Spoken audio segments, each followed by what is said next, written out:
In the early 1800s, let me try, let's do it with my eyes open.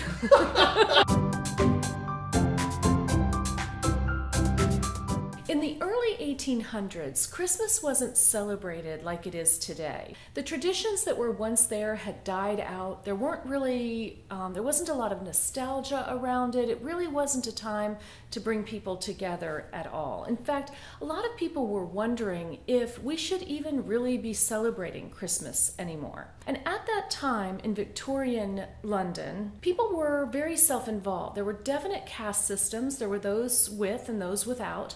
And those with kind of just ignored the people without. There were people who were living without the basics. They didn't have shelter, they didn't have food, they didn't have clothing, sometimes they didn't have shoes at all. And they might not have a coat in the winter. They were very, very poor. And the rich just passed them by and paid no attention to them and really didn't even see them. The dawn of the industrial age even meant that there were children being overworked in factories.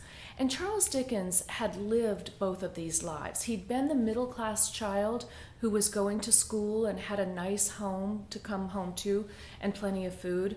And due to circumstances beyond his control, he later was poor and he became the child who was abused working in the factories.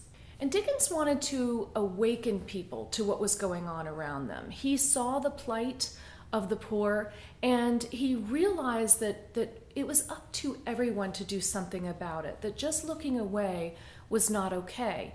And he thought about writing what today would be called an op-ed, sort of an opinion piece, an essay for the paper to talk about this, but realized that wouldn't really grab people's attention. He really wanted to affect change, and he decided to do that by writing a story. So he wrote this novella called A Christmas Carol that lives on today. We all know the story of Ebenezer Scrooge and how Mr. Bah Humbug became a loving and charitable soul after being visited by 4 ghosts, including the ghost of his previous business partner, Jacob Marley, the ghost of Christmas past, the ghost of Christmas present, and the ghost of Christmas yet to come. What you may not know is that Charles Dickens and his story, A Christmas Carol, are the reason that we celebrate Christmas the way that we do today. He introduced us to the idea of bringing family together, celebrating around a Christmas tree, having a grand feast, and being charitable, giving people who don't have a warm coat a coat to wear for the winter, and feeding them and donating to your favorite charity.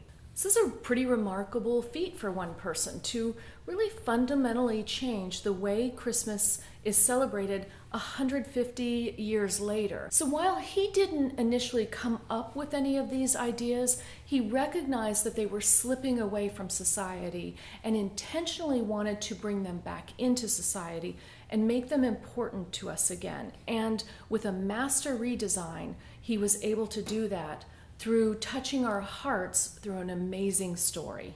If you'd like to hear more about Dickens and A Christmas Carol, in the most recent Maurer Glass podcast, which I've linked below, Artemis and I take a deeper dive and talk more about the subtleties of Charles Dickens' life and how he was really inspired to create A Christmas Carol and some of the steps that he went through to do it.